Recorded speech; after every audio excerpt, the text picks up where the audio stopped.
Evil, ao fim de 28 anos. Nada obstante, perguntei à senhorita Ardrick quantos anos havia que sua mãe instalara a pensão. Há 17 anos, respondeu. E antes, quem morava aqui? Um casal que se mudou da cidade que, acredito, já não existe. E antes disso? Assim insistente, fiz ver que desejava encontrar a pista de alguém que por ali andara, como o aluno do Peter Rose. A resposta foi que, antes do aludido casal, a pensão fora de um tal Peck, que tinha agora farmácia em uma rua próxima. Dirigi-me ao farmacêutico e, a pretexto de comprar ácido bórico, perguntei-lhe se por acaso, há uns 30 anos, não residira no 35 da rua Trumpington. Sim, disse, e indaguei, então, se lembrava de um aluno do Peter Rose, de nome tal perfeitamente, por sinal que fora seu hóspede 18 meses. Guardava do rapaz viva lembrança e logo me exibiu o seu retrato, ao lado de um campem meu conhecido, chamado Léo. O Sr. Peck também se lembrava desse nome. Perguntei-lhe, ainda, qual o quarto do rapaz, o maior, por cima da cozinha e que tem uma salinha ao lado, respondeu. Ora, é precisamente nesse quarto que eu durmo. Confesso que nunca, anteriormente, pusera os pés em Cambridge e não sabia nem tinha ideia do lugar onde estudara a minha personagem. Sabia, apenas, que entre 1867 DAC 68 tinha sido aluno do Peter Rose. Nessa época, pouco nos conhecíamos e era natural que também me não interessasse conhecer a sua vida de estudante. Seguem-se as confirmações do farmacêutico e da senhorita Mildred Wallace. De start, a realidade da influência do ambiente parece estabelecida por observações independentes e concordantes.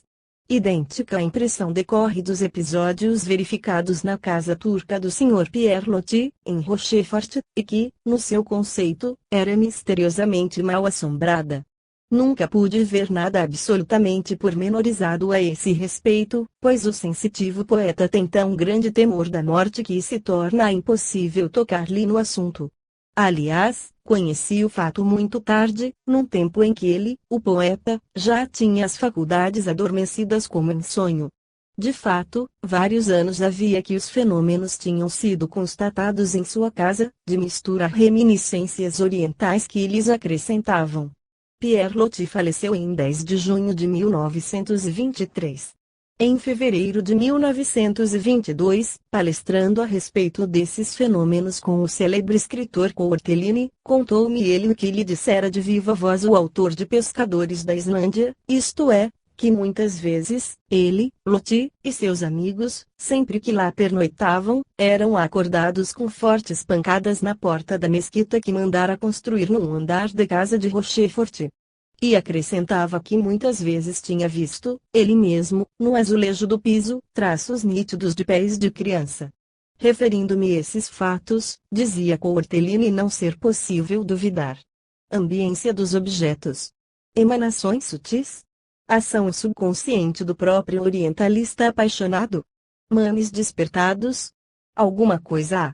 Mas que, esse estudo nos leva, efetivamente, a penetrar em um mundo desconhecido. Capítulo 9 Excursão geral pelas casas mal assombradas. Antes de tudo, procurei evidenciar aos leitores ávidos de conhecer a verdade o tipo característico das casas mal assombradas e assim passaram, diante de nós, os quadros acabados dessas estranhas manifestações. Tais quadros completos são raríssimos. Em compensação, os exemplos menos ricos e mais ou menos parciais, são frequentíssimos. Há muito que, tendo em vista esta obra, coletei-os a centenas. Vamos respigar alguns, dado que nos falta espaço para mais. 4 séculos antes de nossa era, já Isócrates dizia aos atenienses, mostrai sempre, em quaisquer circunstâncias, tal respeito à verdade que uma só palavra vossa inspire mais confiança que todos os juramentos. Pensemos e procedamos como Isócrates. Como não admitir a realidade objetiva de certos fenômenos de casas mal assombradas, depois de ler os capítulos precedentes e quando observações como a que se vai seguir foram identificadas com absoluta certeza? Há que intercalo, sem demora, esta experiência, por julgá-la particularmente notável. Se a tivesse conhecido antes, tê-la-ia publicado no 3 tomo de A Morte e o seu Mistério, com as que lhe são análogas. Todavia, ela não fica deslocada aqui, por mostrar-nos que os fenômenos de assombramento, as manifestações físicas dos invisíveis, podem começar no momento exato do falecimento, o que aliás já sabemos por observações concordantes. Que é o espaço para o moribundo? Morre um homem acidentalmente, a 28 quilômetros de distância, é percebida a sua presença. Entre as inúmeras comunicações que obsequiosamente recebi, esta é, sem dúvida, das mais significativas, tanto mais quanto foi cientificamente observada por 3 cachorros. Este relato me foi enviado a 6 de julho de 1922, por observador erudito, o Sr. P. Legendre, professor de literatura do Liceu de Brest. Estou acabando de ler a sua última obra e não faço mais que um dever fornecendo-lhe um documento pessoal, certo de serem desta espécie os que mais deseja. O testemunho abaixo assinado é professor de literatura no Liceu de Brest, tem 50 anos de idade e está no pleno gozo de suas faculdades físicas e intelectuais. Outrora, teve a honra de o conhecer nas segundas-feiras de Fauché, Rue Soufflet, em companhia de Roujon, Debled, Bernard, etc. Outrassim, colaborou no dicionário cuja publicação lhe coube organizar. Isto digo, para que não suponha estar tratando com algum limpador de chaminés. Até aqui, tenho feito ciência prática e filosofia pacífica, sem me apaixonar pela metafísica e sem deixar de cortejá-la, o que vale por dizer que, na crítica dos fatos, como observador competente e que me prezo ser, não tenho ideias preconcebidas nem tendências escolásticas. Quero, enfim, demonstrar a absoluta imparcialidade de um testemunho cujo merecimento fica ao seu critério julgar. Os fatos foi em 1883, tinha eu 20 anos e terminara, com os estudos na Sorbona, o meu primeiro ano de magistério. Resolvi passar as férias na pacífica herdade que meus pais possuíam perto de Rennes, comuna de Chantepie. A estação da caça ia começar. Meu pai convidara para o feito 3 velhos camaradas, os senhores Richelot e Biancet, professores aposentados, e o Dr. Cuisnier, bem como o primo Roberto, jovem da minha idade mais ou menos. Todos esses senhores se conheciam perfeitamente, de velha data. No sábado, véspera da caçada inaugural, achávamo-nos todos, exceto o primo Roberto, reunidos em torno da mesa, depois do jantar muito burguês e muito simples, por sinal. Tínhamos comentado a demora de Roberto e procurávamos explicá-la. Recomendáramos à cozinheira que lhe reservasse ao fogo algumas iguarias, certos de que, fosse qual fosse a causa de sua demora, não deixaria de chegar até a noite, para a partida do dia seguinte. Meu pai e seus amigos discutiam finanças. O Dr. Cuisnier e ele, meu pai, estavam defronte da porta envidraçada, que dava para o jardim e cujos postigos pintados de verde escuro conservavam-se fechados. De pé, também diante da porta, eu montava o meu fuzil. Súbito, os cães pacificamente deitados embaixo da mesa levantaram-se, começaram a rosnar e atiraram-se à porta. Fora, nenhum rumor, nenhuma aragem sequer. Concluímos fosse a simples passagem de algum animal farejado e tratamos de acalmar os cães. Mas, um silêncio estranho como que se impõe a todos, e foi uma impressão singularíssima, da qual nunca mais nos esquecemos. Passado um minuto, os cães investem para a porta, ao mesmo passo que uma claridade cerulha, muito diáfana e da altura de 1,70 metros, mais ou menos, oscilou 2 ou 3 vezes entre a porta envidraçada e os postigos arreados, da porta externa. Uns 12 segundos, se tanto, foi esmaecendo e desapareceu de todo. Algum fogo fato, disse meu pai. Esse imbecil do Morel deixou por aí perto algum animal morto. Aliás, essa porta ficava quase sempre fechada, pois abria para o sudoeste, do lado da herdade vizinha, a uns 50 metros da estrumeira. Por mim, séptico, sabendo que Roberto gostava de pregar suas peças, supus que ele estivesse deixado o carrinho inglês no povoado, distante 1 quilômetro, e houvesse penetrado no parque por alguma fenda do muro, para divertir-se, então, riscando fósforos ou qualquer outra substância química, ali nos postigos. Abri a porta e os postigos, saí ao jardim e gritei: Roberto, deixa de bobagem e vem jantar, senão mamãe. Mas nenhum rumor, nenhuma resposta. O cachorro da granja permaneceu quieto, os nossos ainda rosnaram, mas repousados. Esperamos pelo Roberto uma longa hora, tudo presumindo, menos aparições. Depois, recolhemos-nos todos, não sem apreensões, é claro. No dia seguinte às 11 da manhã, um portador nos levava a notícia de que o rapaz morrera acidentalmente, às 7h30 da noite. Aqui me detenho para deixar ao seu cuidado o comentário do seguinte, que a morte se deu às 7h30 da noite que, à mesma hora, distante 28 quilômetros e no local onde ele deveria encontrar-se, aquela claridade se tornou nitidamente perceptível a 3 pessoas nada nervosas, e mais, saudada por 3 cães.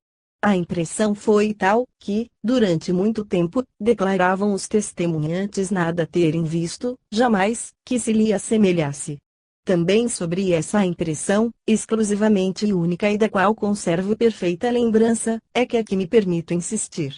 Ainda posso defini-la como se segue, uma espécie de atração para a ponta, atração a que eu obedecia sistematicamente, convicto, por um lado, de que Roberto estava atrás dessa porta e, por outro, de que não podia ali estar, de vez que qualquer aproximação, mesmo as ocultas, afigurava-se impossível, dadas as disposições locais e a extrema acuidade do meu sentido auditivo, nessa época.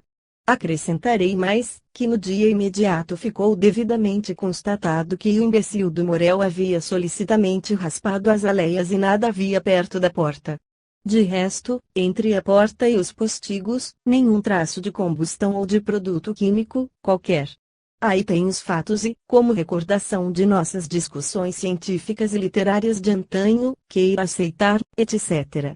P. Legendre. Como vemos, documentação segura, um homem, que morre acidentalmente, manifesta-se a 28 quilômetros de distância, aos amigos que o esperam e tudo ignoram. Aí temos a realidade que afirmamos, e que importa explicar. Os fogos fatos não vêm ao caso. Mortes desse gênero, anunciadas por manifestações físicas variadas, temos registrado no capítulo 9 do 2 tomo e nos capítulos IV e V do 3º, e não precisamos repisar no assunto, definitivamente assentado. Invocaremos, contudo, a título documental de observação positiva e comparável a do professor de Brest, a do célebre Linneu e sua mulher, concernente à audição de passos no Museu Deserto de um naturalista amigo, passos ouvidos e reconhecidos pelo seu ritmo, na hora exata do falecimento desse amigo, em torno da morte, pague 301. Os fenômenos podem, por conseguinte, começar na hora precisa do falecimento. Acabamos de fixar sinais inexplicados na manifestação de Chantepie. Recebi a relação de vários acidentes da mesma ordem, entre os quais este, que não deixa de ter analogia com o que acabo de expor. Alguém que me pede não lhe publicar o nome e contentar-me com as iniciais, caso aproveitasse o fato, escreveu-me de Nimes, em 27 de março de 1899, em 1868, certa noite, meus pais acordaram com um barulho inexplicável, ao mesmo tempo em que meu pai viu uma luz atravessar o quarto. Foi isso à meia-noite e ninguém mais, de quantos dormiam na casa, viu nem ouviu coisa alguma. Investigações feitas, no dia seguinte, nada adiantaram. O fenômeno insólito levou minha mãe a dizer que, provavelmente, teríamos perdido algum parente, coisa que nos pareceu romântica e imaginária. Mas, a verdade é que no dia seguinte chegava a notícia de uma parenta falecida a 50 quilômetros de distância, na hora precisa em que se dera o fenômeno. Fala-se comumente de acaso e coincidências. Mas, por que essas associações de ideias, estando em jogo só o acaso? Entre as manifestações desse gênero, recomendarei também, ao leitor, esta que poderia, talvez, ser interpretada como alucinação, se não houvesse se repetido em perfeitas condições de exame. Respígua de uma carta de 9 de agosto de 1922, agradecendo-vos pelo benefício que tendes prestado à humanidade, quero contar um fenômeno curioso, por mim testemunhado. Reunimos num castelo feudal, muito bem conservado e cheio de recordações. Ocupando um grande quarto, muitas vezes acordo bruscamente, alta noite, com urna luz misteriosa que aclara todo o ambiente e tudo, quanto nele se encontra. Essa luz dura segundos e desaparece instantaneamente, sem que até hoje pudesse saber-lhe a origem. Tenho-a visto em noites escuras, com as janelas bem fechadas, e sei que não é sonho, pois muitas vezes me assento na cama para melhor apreciar e reter o fenômeno. Minha mãe também viu no seu quarto a mesma coisa, mas só uma noite. Como explicar essa luz? Castelo de Boissières-Garde. Fernanda Boissier. Essas observações, das quais aqui apresento apenas um espécime, provam a evidência ou erro dos negativistas, visto que elas são reais e nos fornecem elementos de estudo de uma ciência nova, passível de ser anexada às ciências ditas positivas, no quadro das quais o programa científico tem permanecido confinado até a presente. Mas, quantas observações variadas a examinar! O estudo das casas mal assombradas é um imenso mosaico. Acabamos de ver, pela comunicação do professor de Brest, que as manifestações podem seguir-se imediatamente à morte. A que vamos agora apresentar, oferece o mesmo ensinamento, por coincidir com a hora da morte. Eis a carta do observador, que lhe foi objetivo, caro mestre. Acabo de ler o seu desconhecido e os problemas psíquicos, que ainda não conhecia. Sinto não ter tido notícia do seu inquérito, quando podia concorrer ao seu valioso estudo, interessante sobretudo para os que foram um dia atingidos por manifestações desse gênero. Ter-lhe então, desde logo, confiado meu caso. Nada obstante, sinto-me ainda hoje na obrigação de fazê-lo, apenas por demonstrar a frequência das comunicações psíquicas. Eu me casara em 4 de julho de 1888. Uma irmã de 15 anos adoecera gravemente, e na data do casamento já se encontrava, se não de todo restabelecida, em franca convalescença, que lhe permitiu assistir à festa. No dia 6, parti em viagem de núpcias e ela assistiu à nossa partida. Íamos satisfeitos e tranquilos, note-se, porque nenhum receio nutria quanto ao seu estado de saúde. As cartas recebidas do lar paterno, entre 6 e 12 de julho, nenhuma inquietação deixavam entrever de anormal. O dia 12, passado em Paris, foi para nós um dia cheio, até às 10 da noite. Tínhamos ido ao Châtelet. A partir dessa hora, senti-me acabrunhado, triste, de uma tristeza indefinível. Minha mulher não podia, tanto quanto eu mesmo, explicar aquela transformação. Em saindo do teatro, apressei-me a conduzi-la ao nosso hotel de Espanha por sinal. Sempre taciturno, deitei-me assim permaneci de olhos abertos, mudo, sem compreender-me a mim mesmo. Isso devia ser 1 hora. De repente, ouço no quarto um estalido e logo a seguir um barulho infernal. Minha mulher, assustada, começou a gritar. Acendi a vela e vi que a porta de espelho do guarda-roupa estava aberta. Não havíamos, aliás, tocado nesse móvel, que estava vazio. Tranquilizei a companheira, fechei a porta do guarda-roupa e tornei a deitar-me, já então senhor de mim mesmo. De manhã recebemos telegrama chamando-nos a Marseillant, Hérault, e dizendo que minha irmã tinha falecido na véspera, às 10 horas da noite. Ela sabia que estávamos no Espanha. Ter-nos-ia, destarte, enviado o seu derradeiro pensamento. Será que não pudéssemos também recebê-lo senão ali no hotel de Espanha? Não preciso afirmar a verdade absoluta dessa narrativa. Posteriormente, sofri outros infortúnios imensos e nada de extraordinário me foi dado observar. Os meus queridos mortos nunca mais se comunicaram comigo. Verão eles as minhas lágrimas, meus sofrimentos. Quanto desejaria! Queira aceitar, etc. Etienne Mimard. Manifestação notável, muito digna de atenção. Invocam-se abusivamente as coincidências fortuitas, mas o argumento não se me afigura plausível. A verdade é que existem forças psíquicas e forças físicas desconhecidas. Não neguemos, não fechemos os olhos, antes observemos, verifiquemos e discutamos. Talvez possamos encontrar uma explicação. Por que esses ruídos coincidentes com o trespasse? Por absurdos que os consideremos, eles não deixam de existir. Dar-se-ão antes, durante, ou depois do desprendimento? Imagina-se uma comoção elétrica. Mas que é eletricidade? Ninguém sabe. Vamos, agora, passar em revista o grande número de observações recolhidas em todas as camadas sociais. Esta a seguir, foi-me enviada de Rotal, na Alsácia, em 30 de maio de 1899, com a recomendação de só publicá-la sob iniciais. No curso do ano passado hospedamos em casa uma negrinha sul-africana.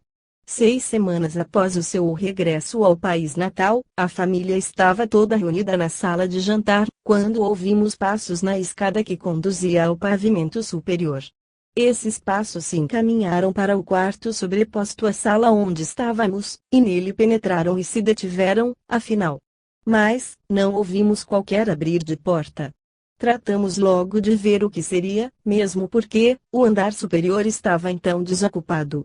Percorremos todos os cômodos, tudo examinamos e nada encontramos.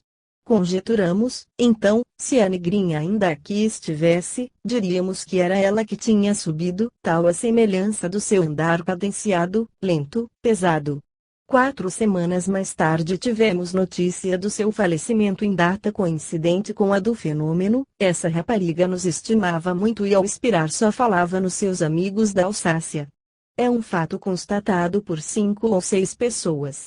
M.C. Rotal, Alsácia. É um fenômeno que sucede imediatamente à morte, como do primeiro caso deste capítulo.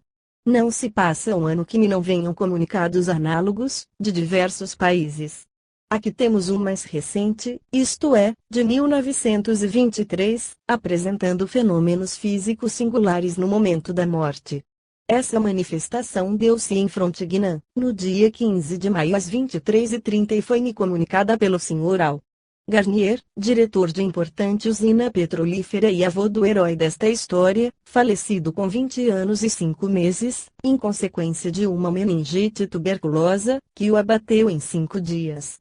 Esse rapaz, Louis Garnier, a quem se auspiciava brilhante futuro pelos seus predicados de inteligência e capacidade de trabalho, estava então na casa paterna, em Sassenage.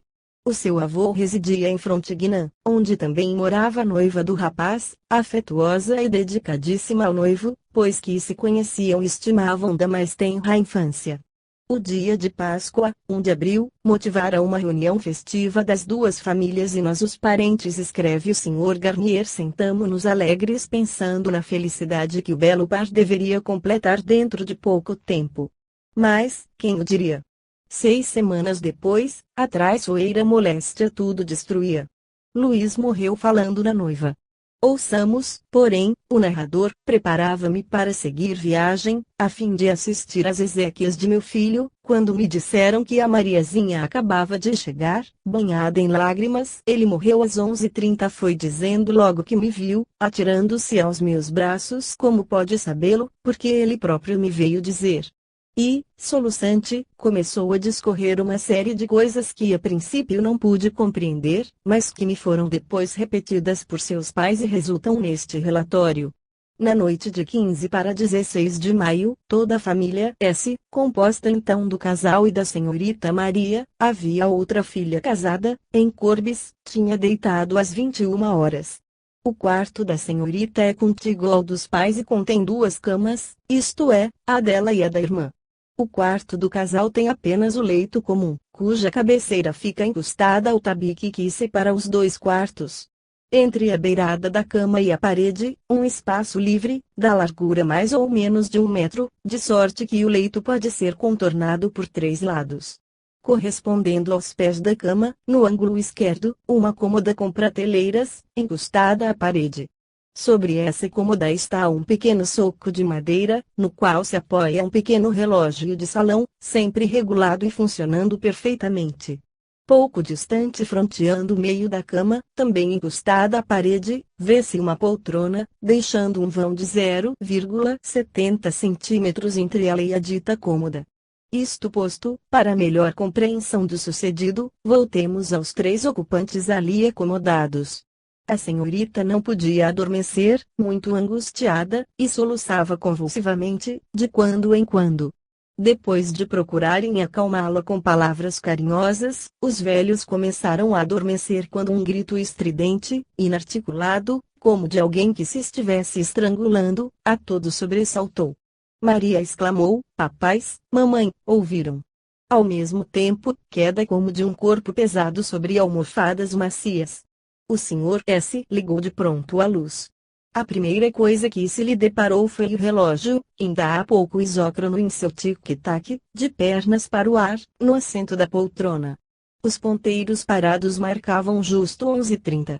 O Sr. S. levantou-se e examinou toda a casa, nada encontrando de anormal, nem gato, nem cachorro e muito menos viva alma que pudesse emitir o longo gemido simultaneamente ouvido por todos. Imediatamente após esses fatos psíquicos inexplicáveis, a senhorita sentiu dissipar a angústia e até a empolga um certo bem-estar, concluindo logo que o noivo havia falecido naquele momento. Resumindo, quem deu aquele gemido lúgubre? Quem atirou o relógio à distância de 1 metro? Quem o teria parado na hora exata do trespasse? Tudo mistério. Nós constatamos simplesmente os fatos, mas as causas nos escapam. Ao caro mestre cabe-lhe tirar as conclusões que lhe parecerem mais verossímeis. Procuremos ambos essas conclusões. Por mim o faço, analisando cada caso em si. A manifestação psíquica é coisa incontestável, mas como traduzi-la em movimentos materiais? Eletricidade, dizem. De acordo, provavelmente, mas os processos de transmissão? Conforme sempre faço, pedi à família S me descrevesse pessoalmente as observações de cada um dos seus componentes.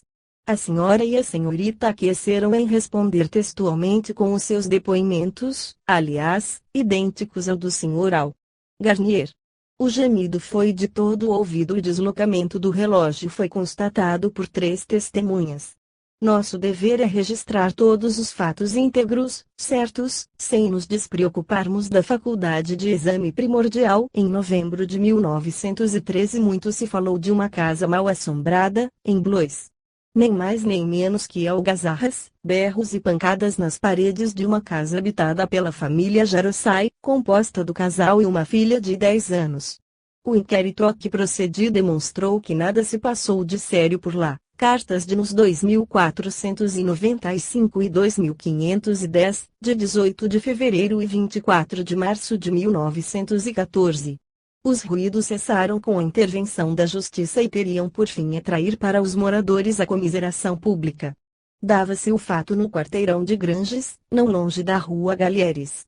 A observação seguinte merece, ao meu ver, atenção muito mais séria. A pouca distância de Blois, em Fougères-sur-Bièvre, modesta aldeia de 700 habitantes e que se orgulha de ostentar velho castelo classificado entre os monumentos históricos, verificaram-se rumores mais extraordinários e menos suspeitos que os supracitados, alvoroçando toda a população, a partir de 27 de dezembro de 1913. Recebi, nesse sentido, a narrativa do Sr. Paul Gaultier, industrial e antigo maire de Blois, bem como do Sr. Boutin, que houve por bem proceder a sindicâncias especiais, enviando-me ao mesmo tempo o noticiário das gazetas. Eis o resumo: o morador da casa é o perito geômetra Sr. Huguet Proustial, homem dos seus 60 anos. Tem consigo a mulher, o genro e uma netinha de 12 anos. A primeira manifestação se deu a 27 de dezembro. Nessa noite o Sr. Huguet lembrou-se, de repente, que omitira na véspera uma carta urgente.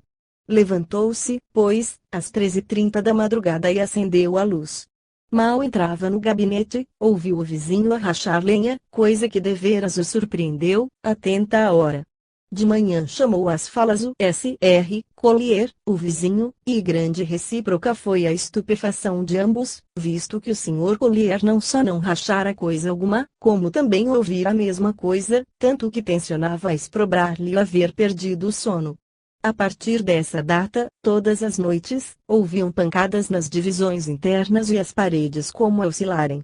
Depois, o fenômeno se ampliou, degenerou em charivaria infernal, audível a 200 metros de distância. Se for alguém que isso promove, dizia de começo o Sr. Huguet, trata-se de cavalheiro atencioso, pois nos deixa comer tranquilamente. Nós jantamos entre 6 e 7 horas e a festança não começa antes das 8. E quando me sucede entrar às 7h30, a coisa transfere-se para as 9. Conquanto não pudesse explicar as ocorrências, o nosso geômetra não se mostrava alarmado, bem como o genro e a neta. A mulher, sim, inquietava-se, profundamente impressionada, e desejava haver liquidado o fato. Chegamos aos fatos por mim observados, escreve uma testemunha. Eram 8 horas da noite, encontrava-me em casa do Sr. Uguet. Como deixasse transparecer dúvidas sobre o que ele expunha, acabou por dizer: estamos na hora e você vai certificar-se por si mesmo. Quanto a mim, não estou longe de admitir que se trate de fenômenos elétricos. Mas, seja como for, o fato é que o barulho ontem, domingo, foi estupendo e toda a aldeia o comenta. Prolongou-se das 8 às 10 da noite e repetiu-se de 5h30 às 6 da manhã. Tanta firmeza não podia deixar de impressionar. Entrei a imaginar que ia assistir a algum pandemônio. Lá estava, enfim, com toda a família. O amável hospedeiro encheu os copos e bebericamos, sem embargo. De fora nos vem um murmúrio inicial de aglomeração popular. Aberta a porta, o corredor encheu-se de curiosos e deixamo-los entrar, quantos coubessem, para melhor poderem ouvir. Enquanto isso, eu e o Sr. Baranger passamos revista na despensa e outras dependências da casa, aliás bem antiga. Daí fui à despensa do vizinho e, escusado é dizer que nada encontrei de suspeitável. Mas, como assim? Teria eu intimidado o espírito? Deram 9 horas e nada se produziu. Fora, enquanto espera, a multidão ilude tempo, alegre galhofeira, como sói fazer em noite de fogos e nas festas campesinas. Toda a população de Fougères ali está, e mais os vinhateiros das cercanias. O tempo calmo, a temperatura suave, favoreciam a longa expectativa. Olhei o relógio, marcava 9h20. A família Uguet mostrava-se surpresa e eu comecei a rir intimamente. Mas, continuavam dizendo, a coisa há de vir, fatalmente.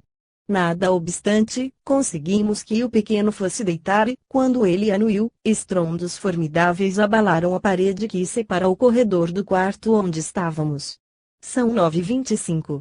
Precipito-me para o corredor e examino a parede com uma vela. As pancadas se repetem sucessivas, fortes, nessa parede que mede 2 metros de altura por 5 metros de comprimento. Depois, cessam para dar lugar a um estremecimento terrível de toda a parede, como não fariam 10 homens conjugados. O fenômeno não durou mais de 5 minutos e o Sr. Uguet ali estava à minha frente, sorrindo e fleumático. Tem visto mais do que isso, disse. Isso não é nada, verá. Mas, nesse dia, nada mais sobreveio e eu pedi licença para retirar-me assaz intrigado, mas não céptico. Os assistentes não se cansavam de comentar o feito, trocando impressões. Na despensa puderam ver-se fragmentos de reboco e de gesso arrancados das paredes, sob as vistas do jovem Uguet. Perguntei a esse heroizinho de 12 anos se não tivera medo e ele, arregalando os olhos, mas eu estou com vovô. No domingo à noite, o Sr. Lepage Girault, jornaleiro em Fougères, bateu 12 pancadas na parede e teve a resposta de outras tantas pancadas, imediatamente. Na aldeia não se fala de outra coisa e todos querem saber-lhe a causa. A princípio indagavam rindo, mas agora ninguém sabe o que dizer. Naturalmente, o primeiro encrespado seria o garoto de 12 anos, mas depois certificaram-se de que ele nada tinha com o peixe. Ao demais, as pancadas eram fortíssimas. Continuemos com a descrição. A casa está localizada dentro de um pátio comum, enquadrada por 2 outras da mesma aparência. Nos fundos fica o jardim do pároco, tornando-se assim facílima a vigilância rigorosa do local. Os rumores começaram em fins de dezembro e prolongaram-se até fevereiro. O Sr. Uguet e família nada haviam propalado, os moradores da vizinhança, intrigados com o fenômeno e com a sua pontualidade horária, é que deram o alarme no povoado. E foi como se houvessem mexido em formigueiro. Todo o mundo queria ver. Das aldeias próximas convergiram curiosos de todas as classes, a ponto de suscitar uma portaria do prefeito de Fougères proibindo aquelas romarias constantes e o estacionamento em certas zonas. Uma noite, o barulho foi tal que pôde ser ouvido nas casas vizinhas como do outro lado da rua, a distância de 60 metros. Toda a casa era sacudida de alto a baixo, as divisões internas rangiam, janelas e portas estalavam. Ao dizer de testemunhas fidedignas, os rumores que se seguiam às formidáveis vibrações eram roncos de longínqua trovoada. Por outro lado, o cortinado da cama agitava-se incessante, como sacudido por forte ventania, embora fechada a casa. No interior da casa, pessoas estranhas à família fizeram experiência, batiam nas paredes umas tantas pancadas e obtinham em resposta outras tantas, mas de sonoridade inimitável. Eram ruídos fortes e surdos parecendo emitidos por todo o edifício. Uma noite, alguns homens resolutos escalaram o forro e mal lá chegaram o barulho começou e a casa estremecia, as luzes se apagaram e eles se apressaram a descer. Essas manifestações extraordinárias que todos puderam ver, diz o Sr. Boltin, causaram profunda impressão. Os mais maliciosos já não sabem o que dizer. Houve quem presumisse pilhas elétricas nas paredes, mas a casa foi rigorosamente examinada por eletricistas da usina de Montius, que nada encontraram. O neto de Uguet, cujo leito era particularmente sacudido enquanto ele dormia, foi levado a dormir fora e substituído por outro menino da mesma idade. Afastado, assim, o jovem Proustial, nada mais ocorreu. Aqui há a notar uma circunstância: a família Proustial residiu em uma aldeia de Sologne e parece que também por lá se deram em sua casa fenômenos análogos. Houve inquérito oficial a respeito, registrando os mesmos fatos, em idênticas condições.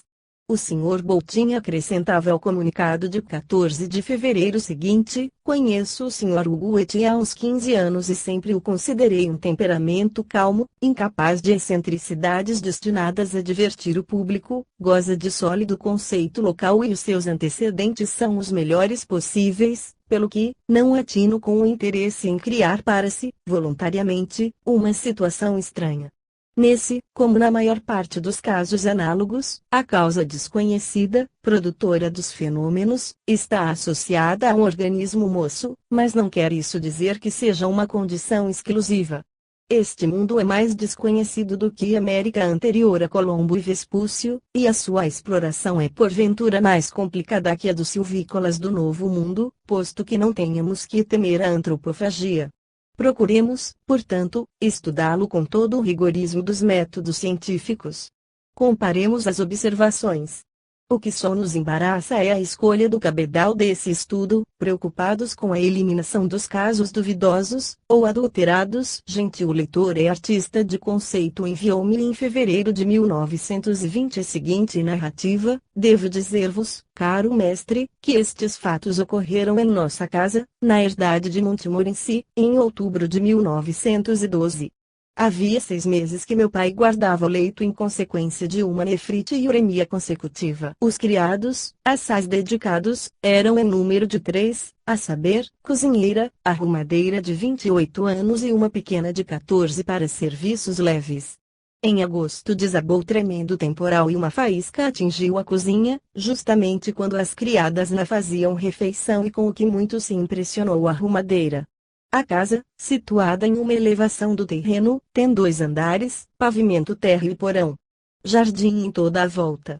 Daí, em outubro ou novembro, a rapariguita, criatura desequilibrada, filha de alcoólatra e na crise da puberdade, deu em manifestar-se medrosa, assustadiça e nos contava coisas fantásticas, com um semblante macilento e fundas olheiras rocheadas. Também a arrumadeira se mostrava presa de 1000 ideias imaginárias. Daí a pouco, graças à língua da rapariga, nossa casa adquiriria má fama em toda a região. Minha mãe, eu e uma tia quisemos enfrentar essas lendas e, sobretudo, não despertar a atenção do querido enfermo, para a desordem existente no lar. O demônio esmurra as vidraças, senhorita, deu fortes pancadas em tal quarto do 2 andar, etc. era o que dizia a rapariga. Claro que não podíamos tomar a sério pataratices que tais, até o dia em que, uma sexta-feira, ao regressarmos do passeio a Paris, eu e mamãe encontramos o jardineiro pálido e sobressaltado, à nossa espera na cozinha.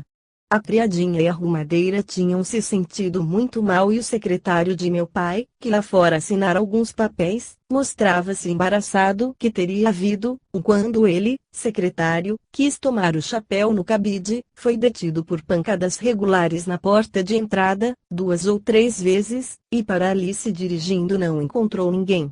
2 As gavetas dos móveis abriam-se por si mesmas. 3 na cozinha, enorme algazarra, balanças a oscilarem, caçarolas a dançarem no fogão, ao mesmo tempo em que a carvoeira com 50 quilos de combustível deslocava-se nos seus roletes. 4 pancadas retinindo em todas as vidraças. Ficamos seriamente aborrecidas com o ver o lar assim perturbado, resolvemos usar de severidade e tudo se acalmou, com surpresa para nós mesmas. Entretanto, à noite, depois do jantar, as criadas presumem ouvir gritos que eu não conseguia perceber, nem eu, nem o médico assistente de meu pai. No intuito de surpreender algum ardil, postei-me no jardim mais de 1 hora e nada vi. Optei, então, pela alucinação das 2 supersticiosas serviçais. Mas, ao reentrar em casa ouvi, por minha vez, distintamente, as tais pancadas. Seria que os nervos, muito tensos, me pusessem em sintonia com quaisquer ondas. Dizia-me o médico, tome cuidado, pois do contrário sucede-lhe a mesma coisa. Sim, é possível, mas a verdade é que eu vi.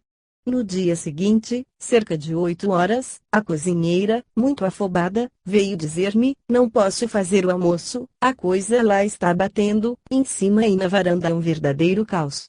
Desci à sala de jantar, que dá uma porta para a varanda, a fim de acompanhar a cozinheira no seu mister, enquanto a arrumadeira trabalhava no 2 andar. Disse a pequena que corresse e vi, então, um espetáculo inédito, o urna cadeira dançando com um pé só no ladrilho da varanda e os móveis a trepidarem. Calma, imperturbável, procurei tranquilizar a cozinheira, e depois, subindo ao 2 andar, ouvi 2 pancadas singulares no próprio quarto que a rapariga estava arrumando. Vendo assim perturbado o lar e conjeturando que a meninota fosse médium, pedimos aos pais que a levassem. Isso não deixou de nos acarretar de sabor, visto o assoalhar em que meu pai era o causador de tudo aquilo. A arrumadeira também foi despedida e com isso tudo desapareceu como por encanto. Estou convicta de que ambas as raparigas operavam inconscientemente. Da menina não sei o que é feito, a segunda sei que se casou e é hoje mãe de família. O pobre enfermo faleceu no mês de março e não chegou a ter conhecimento das nossas atribulações. De resto, tínhamos feito tudo para lhas ocultar. S. de Bellecourt. Tal a narrativa da observadora, que reproduzi com todos os pormenores, para melhor instrução pessoal. Esses ruídos inexplicados, esses movimentos sem causa aparente são verdadeiros e associados à presença da rapariga de 28 ou, sobretudo, a menina de 14 anos.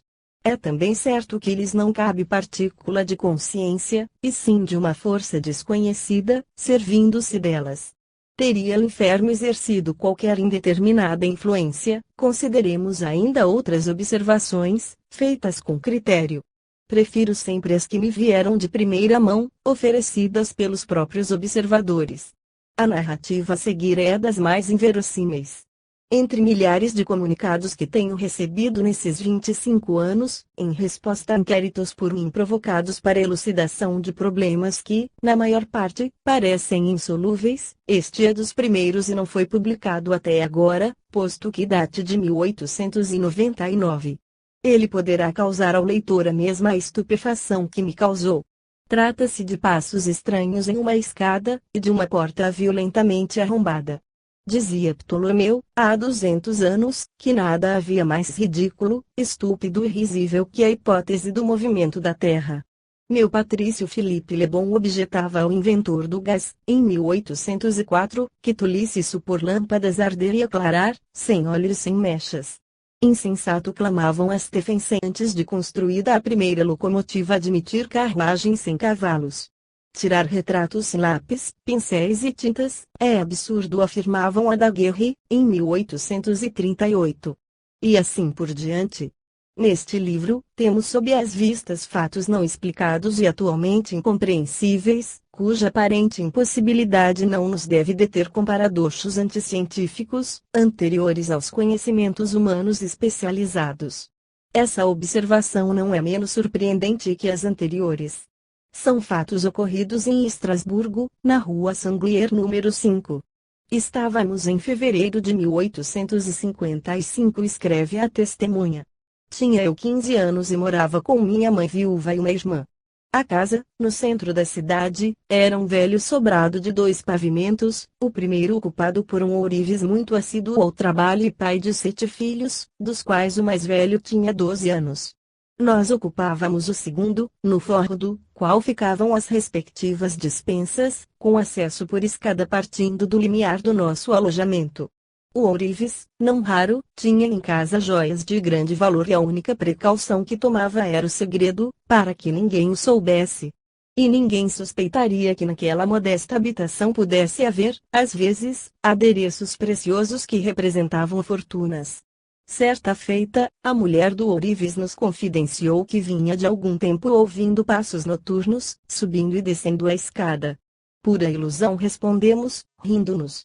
Ela insistiu, porém, e mais tarde voltou à carga dizendo-nos que costumava passar parte das noites acordada, por causa das crianças, que estava certa do que dizia e receosa dos ladrões, mas o marido também sorria, como nós, pois tinha o cuidado de bem fechar a porta, aliás verdadeira fortaleza, e dormia tranquilo. Contudo, aquela insistência da boa senhora acabou por interessar-me. Minha mãe me ensinara, de pequenina, a dominar todos os impulsos de covardia. Assim que, muitas noites me levantei e percorri a escada, do porão ao forro, nada vendo nem ouvindo de anormal.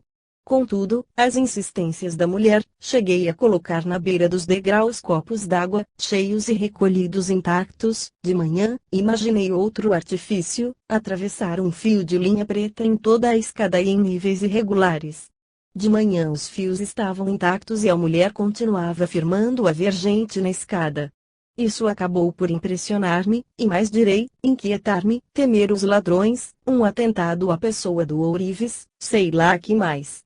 Levei para o quarto a machadinha e dormia com ela ao alcance da mão. Naquela noite, deitei-me às 10 horas, como de costume, e li até 2 da madrugada, atenta ao primeiro sinal. Nada. A porta do meu quarto, a única que dá entrada ao alojamento, é uma peça maciça, de carvalho, da espessura de 5 centímetros no mínimo, tal como as do século XVII, largura de 1,20 metros por 2 metros de altura, os portais de cantaria e nesta embutidos os gonços de ferro. Ela abria para fora, por meio de enorme fechadura interna, cuja chave pesava nada menos de meia libra e acionava a lingueta grossa de 3 centímetros, pelo menos. Acima do orifício da chave, um ferrolho correndo em tubo de ferro cravado na própria fechadura. Todas as noites, depois de voltear a chave, eu suspendia o gancho e corria o ferrolho. Prendia o gancho na própria chave, impossibilitando abrir a porta, de qualquer maneira. Com tal porta e tais fechos, podia-se dormir tranquilamente. Não seria estético, mas era seguro e, naquelas conjunturas, o que me preocupava era a fechadura. Insisto nessa particularidade. Uma noite, às 10h30, acabava eu de tomar as disposições habituais e lembro-me que estava a ler velhos folhetins de mistérios de Paris, de Eugène Sue, por sinal, uma página que principiava assim, a herdade para a qual Rodolfo conduzia Flor de Maria, quando um choque violento, terrível, arrombou a porta e deu com ela contra a parede com tal força, que ainda me parece vê-la trepidante nos seus gonzos. Minha mãe saltou do leito sobressaltada e gritou: "Que é isso?" Sem lhe responder, saltei também, na destra machadinha, na sinistra vela, e atirei-me escada abaixo, onde fui encontrar os fios de linha intactos. Subi logo, a galope, examinando todos os recantos. Tomei a chave da despensa, abri a porta de acesso, lá estive, nada. Voltando ao quarto, procurei fechar novamente a porta e só então me certifiquei de que a lingueta e o ferrolho permaneciam corridos, como se a porta estivesse fechada, quando, ao invés, ela estava aberta. E com que violência! Nesse instante, apenas tive uma sensação de enorme pavor, os cabelos se me arrepiavam, parecia-me que os miolos se tinham congelado. Fechei finalmente a porta, tornei a deitar-me, mas toda me tremia e não podia despregar os olhos da porta. Minha mãe se levantara, contei-lhe o que acabava de suceder. Suspirou e disse que não tardaríamos a receber alguma notícia infausta. Tal não se deu, porém, conosco e tampouco com a família do ourives. Assim, pois, o que exponho fielmente não se prende a qualquer coincidência. Esse fato me causou tão profunda impressão, que, escrevendo estas linhas, passados 44 anos, ainda experimento, em parte, o terror que me invadiu quando, de regresso ao quarto, quis fechar a porta. Não creio no sobrenatural e, no entanto, jamais pude explicar esse prodígio da abertura violenta, quanto espontânea, de uma porta tão sólida e fechada com uma fechadura que mais parecia de masmorra que de simples apartamento doméstico. Besançon, 26 de março, 1899. Ernesto Frantes. Esse relato, cuja data vai longe, como disse, me foi mandado com todas as minúcias que poderiam empregar um engenheiro e um arquiteto versando planos de compartimentos, escadas, etc. Julgo supérfluo reproduzi-los, guardando embora esses documentos. Todavia, é verdadeiramente fantástico, incrível. Eu não o publicaria há 20, ou mesmo há 10 anos, porque os leitores, mesmo os instruídos nos conhecimentos metapsíquicos, não estavam preparados para isso. Sim, tal manifestação parece absurda, ridícula, antes farsa destituída de sentido. E, no entanto, também as encontramos incríveis nos fenômenos do raio, cujas bizarrices são inumeráveis, e cujos efeitos são, por vezes, formidáveis. Enseja-se, aqui, lembrar alguns muito semelhantes ao que acabamos de expor. No dia 1 de junho de 1903 caiu uma faísca elétrica na igreja de Cucila Colone, derrubou o abrigo do sineiro, espedaçou o sino e foi abrir o armário na sacristia, destruindo totalmente o seu conteúdo. Em abril de 1868, na igreja de Montredon, o raio demoliu o campanário, e vários sinos com as respectivas barras de suporte foram arremessados muito longe. Em agosto de 1868, em Liege, varou a parede de uma ferraria, estragou quanto lá estava, arrancou uma gaveta, quebrando-a em pedacinhos e espalhando no chão os objetos que ela continha, rachou os ladrilhos da escada, tornou a atravessar a parede e foi matar um coelho que se abrigara no buraco, deixando no solo um sulco assaz longo. Em julho de 1896, no Burgo de Boulens, o raio entrou pela chaminé e derrubou em primeiro lugar a cremalheira, arrancando-lhe os gonzos e deixando no lugar deles um orifício de lado a lado. Depois, levou para o meio da sala a marmita e respectiva tampa, que estavam em cima do fogão, e arrancou na sua passagem alguns ladrilhos do piso. Fez saltar o ferrolho da porta da rua, bem como a chave da fechadura, mais tarde encontrada dentro de um sapato, no aparador. Nos meados de agosto de 1887, em Francines, perto de Limoges, penetrou um raio no quarto em que repousava o dono da casa, que experimentou forte comoção. O cobertor foi perfurado em diversos pontos e o fluido pérfido, seguindo sua trajetória, ainda espatifou a cômoda com tudo o que continha, transpondo-se ao quarto contíguo, cuja porta demoliu. Em Niederdorf, Suíça, a casa do conselheiro Jaller apresenta, entre outros fenômenos, portas que se abrem com estrondo, linguetas brutalmente arrancadas e ferrolhos que saltam dos encaixes. Anais, 1895, Pag. 94. Aos 20 de abril de 1807, fulgurante descarga abateu-se sobre o moinho de vento de Great Marton, Inglaterra. Grossa corrente de ferro destinada a alçar o trigo foi, se não de todo fundida, bastante molgada. Assim que, os elos quebrados de alto a baixo, pelo peso inferior, se juntaram e amalgamaram de maneira a transformar a dita corrente em barra de ferro. Vale, então, perguntar como se operaria a fusão, em tempo tão curto que podemos dizê-lo, e aqui com propriedade, rápido como o relâmpago. Que força mágica confere à chispa escapada da nuvem o poder de transformar o ar em verdadeira forja, onde arrobas de metal se volatilizam em milésimo de um segundo. Em 26 de julho de 1911, em Aricy-sur-Seine, não longe de Fontainebleau, essa chispa se precipitou num tanque com 3 metros de água e o secou instantaneamente. No mesmo dia em Bagneux, próximo a Moulins, essa fagulha arrebatou 3 carretas da estrada para uma barraca, metros distante, sem contudo derramar um grão de areia que lhes constituía carga. Mas os cavalos foram fulminados e as correntes de tiro desapareceram. Em Malsane, cai um raio na Quinta Monte Branco. penetrando pela chaminé, passou sobre a mesa da cozinha, onde fundiu o bico da candeia, quebrou um copo e rasgou o oleado que a forrava. Isso feito, atravessou o teto e barafustou no quarto da viúva Pequet, lá deitada, chamuscou as cortinas, reduziu parte do leito a pedacinhos, sem tocar a referida senhora, ao passo que, outras vezes, fulminam as pessoas poupando-lhes as vestes.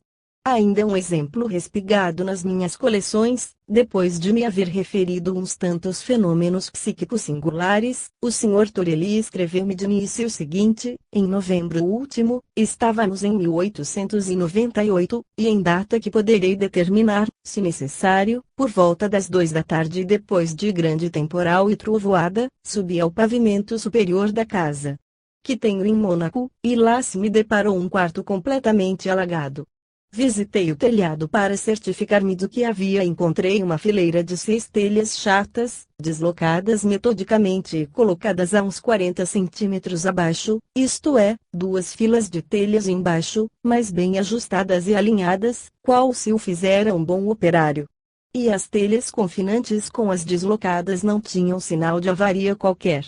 Quantos e quantos fatos outros poderiam ser aqui adicionados? V. Em torno da morte, pagues 308-311. Há um certo número que sugere a ideia de quarta dimensão. Certo, negar o depoimento de Francis, que aí está, seria tudo simplificar, mas isso não é assim tão fácil, porque ele viu, examinou, verificou. E depois, essa observação não é única, há centenas delas, análogas. Repetirei mais uma vez, que, em contexto aceito fenômeno, seria ingênuo supor que a ciência contemporânea pudesse explicá-lo. Entretanto, uma consideração dinâmica se nos impõe aqui. Todos os físicos e matemáticos conhecem a expressão mv2 e sabem que a quantidade de movimento de um corpo se estima multiplicando a massa pelo quadrado da velocidade. Uma velocidade duplicada é 4 vezes mais potente, 9, se triplicada, e 16, se quadruplicada. Quintuplicada, selo a 25 e assim por diante. Segundo essa fórmula, poder-se obter o efeito mecânico desejado, aumentando a velocidade. Não é a bala e sim a velocidade que mata. Atirai com a mão a bala ao peito de alguém e o choque mal se fará sentido, através da roupa. Lembro-me de que em 1886 ganhei uma aposta perfurando uma tábua de carvalho, com uma bala de queijo suíço. Era o epílogo da discussão travada a propósito de força e matéria, memórias, pagues 353-354. Certo número de ruídos e algazarras, assim como diversos efeitos e atitudes do raio, poder-se-iam explicar mediante essa fórmula.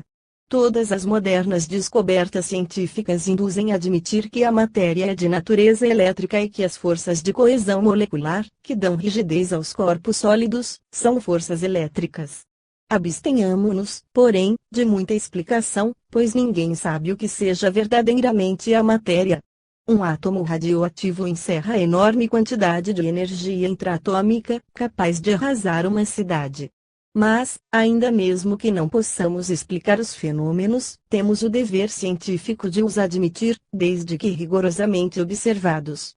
Nem todas essas histórias, mais ou menos estranhas, quase sempre incríveis, representam invencionices, imposturas, ilusões, erros, etc.